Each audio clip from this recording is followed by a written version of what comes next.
Friends, आज के video में हम दो शेयर के बारे में बात करेंगे और दोनों ने ही क्वार्टर वन का रिजल्ट जारी किया है, जिसमें एक शेयर ने जबरदस्त प्रॉफिट दिखाया है तो दूसरे शेयर में गिरावट आई है। लेकिन गिरावट वाले शेयर की बात हम क्यों करेंगे वो भी इस वीडियो में आपको क्लियर होगा। उस शेयर को हम अपने पास क्यों रखेंगे वो भी इस वीडियो में क्लियर होगा। क्वार्टर वन रिजल्ट को अच्छे तरीके से समझने के साथ साथ वीडियो को लाइक जरूर कर दीजिएगा और चैनल पर नए हैं तो चैनल को सब्सक्राइब करके बेल आइकन जरूर दबा लीजिएगा। तो चलते हैं, वीडियो को शुरू करते हैं। हम बात कर रहे हैं पंजाब नेशनल बैंक की, जिसके ऊपर में स्टॉक साई ने कई वीडियो बना दिया है। दूसरा शेयर के ऊपर में हम बात करेंगे जिसका नाम है रतन इंडिया पावर लिमिटेड। इस शेयर के ऊपर भी हमने कई सारे वीडियोस बनाए हुए हैं।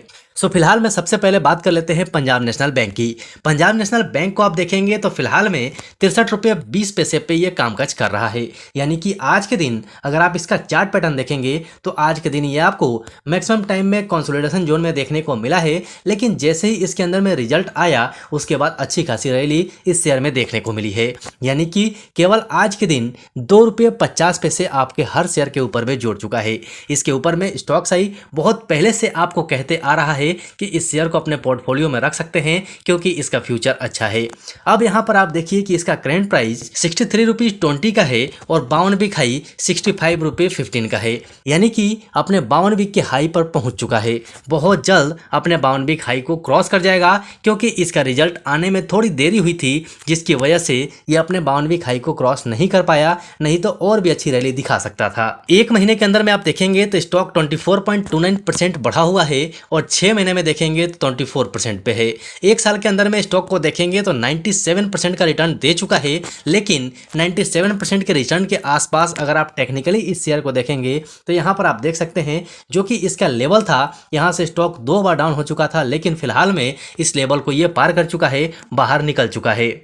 लेकिन यहीं पर अगर हम 5 साल में इस स्टॉक को देखें तो आपको 22.93 यानी कि लगभग 23% गिरा हुआ नजर आएगा। यानी कि अच्छा मौका कह सकते हैं कि इस शेयर को हम बाय कर लें। लेकिन आप मैक्सिमम टाइम में इस शेयर को देखेंगे तो 744.92% का शानदार रिटर्न इसने दिया हुआ है। यानी कि जिन लोगों ने बहुत पहले से इस शेयर को रखा होगा उनको भी अच्छी खासी प्रॉफिट हुई होगी। लेकिन इसके बीच में आप चार्ट देखेंगे तो इसके बीच में बहुत बड़ा लॉस और मानसिक टेंशन का समय भी उन लोगों के पास आया होगा और उन लोगों ने इस समय को झेला होगा। देर न करते हुए फटाफट चलते हैं इसके क्वार्टर वन रिजल्ट के ऊपर में और इसका रिजल्ट देख लेते हैं कि इसका रिजल्ट कैसा आया है। फ्रेंड्स, फाइनली हम आ चुके हैं उस पेज के ऊपर में जहां पर कंपनी का क्वार्टर वन का रिजल्ट दिया हुआ है। यहां पर आप डेट देख सकते हैं 26/7/2023 यानी कि आज का ही डेट है और आज ही कंपनी ने रिजल्ट जारी किया है।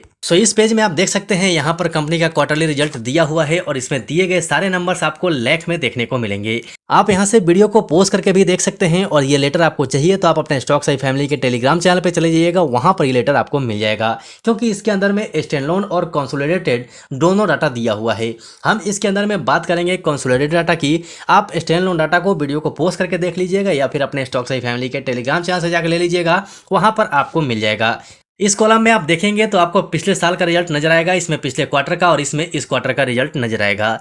यहाँ पर हम सबसे पहले इसके टोटल इनकम की बात करें तो आपको यहाँ नजर आ जाएगा। इसमें आप देखेंगे तो पिछले साल में जो कंपनी का इनकम था वो 21,52,742 का था और पिछले क्वार्टर के अंदर में 28,13,223 का था और इस क्वार्टर में आप देखेंगे तो 29,03,311 का हो चुका है। यानी कि यहाँ पर आप ईयर देखें या क्वार्टर बाय क्वार्टर देखें, दोनों पे ही कंपनी का इनकम अच्छा खासा बढ़ा हुआ है। यहाँ से अगर आप कंपनी का एक्सपेंडिचर देखेंगे तो इस कॉलम में नजर आएगा पिछले साल में कंपनी का एक्सपेंडिचर 16,20,471 लाख का था और पिछले क्वार्टर के अंदर में 21,79,436 लाख का था और इस क्वार्टर में आप देखेंगे तो 23,09,890 का हो चुका है। यानी कि यहाँ भी आपको ईयर देखिए या क्वार्टर बाय क्वार्टर देखिए, दोनों पे ही बढ़त नजर आएगी। यहीं से अगर हम इसका प्रॉफिट बिफोर टैक्स देखें तो आपको इस कॉलम में नजर आएगा। पिछले साल में आप देखेंगे तो कंपनी का नेट प्रॉफिट 5,06,206 का था, जो पिछले क्वार्टर के अंदर में 26,02,969 का हो गया था और इस क्वार्टर में आप देखेंगे 19,07,919 का हो गया है। यानी कि कि यहाँ per year on year basis तो बढ़ा ही है और क्वार्टर बाय क्वार्टर बेसिस पे थोड़ी सी गिरावट आपको नजर आ रही है, लेकिन ईयर ऑन ईयर बेसिस पे देखेंगे तो आपको बहुत बड़ी रैली यानी कि प्रॉफिट के अंदर में बहुत बड़ा जंप देखने को मिल रहा है।